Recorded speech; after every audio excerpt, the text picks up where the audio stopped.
Good again to join you as we reflect on the 24th week of Ordinary Time.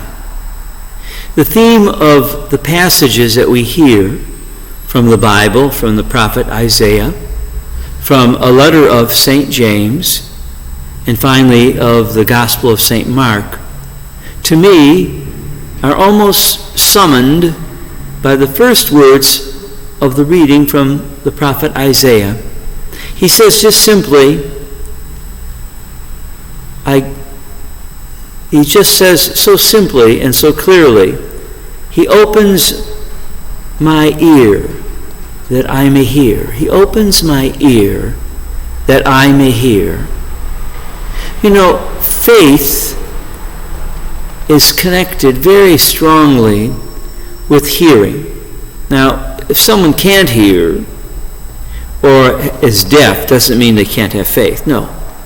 But the origins of faith are in the speaking, you might say, of Christ, the speaking of God to the prophet Moses. God, in a sense, speaks to people, and they listen. It's very interesting that in the Jewish tradition, there is a prayer or a recitation that a pious Jew makes 3 times a day in his or her prayers, and hopefully these words would be on their lips when they die. It's called the Shema. And actually it begins with the word, Shema Israel, Adonai Eloheinu Ahud. It means, hear, O Israel.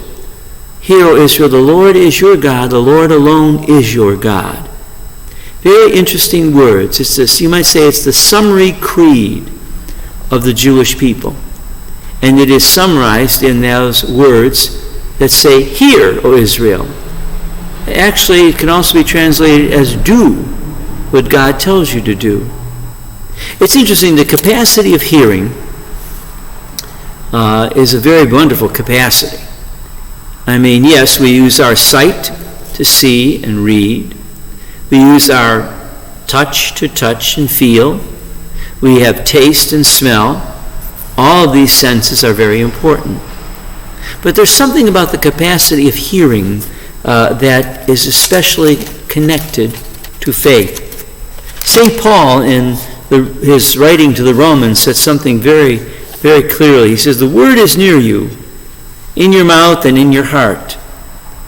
For if you confess with your mouth that Jesus is Lord and believe in your heart that God raised him from the dead, you will be saved.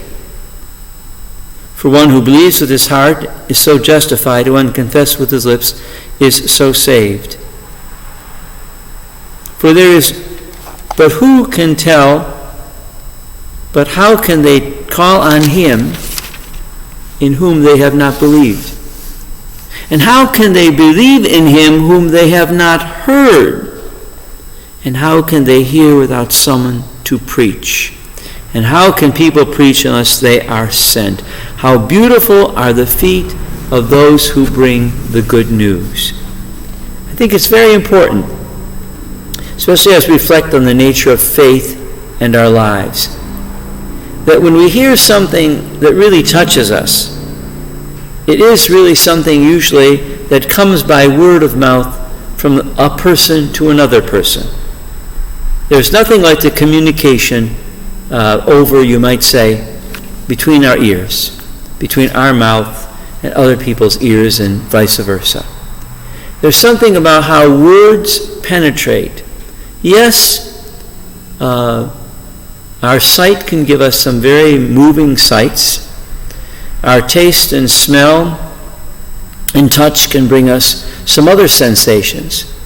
But there's nothing like a word like help. When people are describing how they're looking for people that are demolished in buildings from earthquakes or hurricanes, to hear the word help moves them far more than just simply looking at that massive destruction and wreckage in front of them. The word help. And the same thing with the words that the Jewish community say 3 times a day. Hear, O Israel. Meaning, listen to God. Because listening to God is not simply believing in God as though it's some kind of thought process in our intellects. It's not just our imagination when we talk about belief in God. It is something that engages all of our humanity, our wholeness of our human being, to become something. That's why St. James says, how can you distinguish between faith and works? It's not a matter of choosing faith or works. Faith, by its very nature, must demonstrate itself, must come out of the person, must do more than talk about it, but live it. Let's live our faith, for we've heard the word of God. We've heard the message of God to us. God bless you.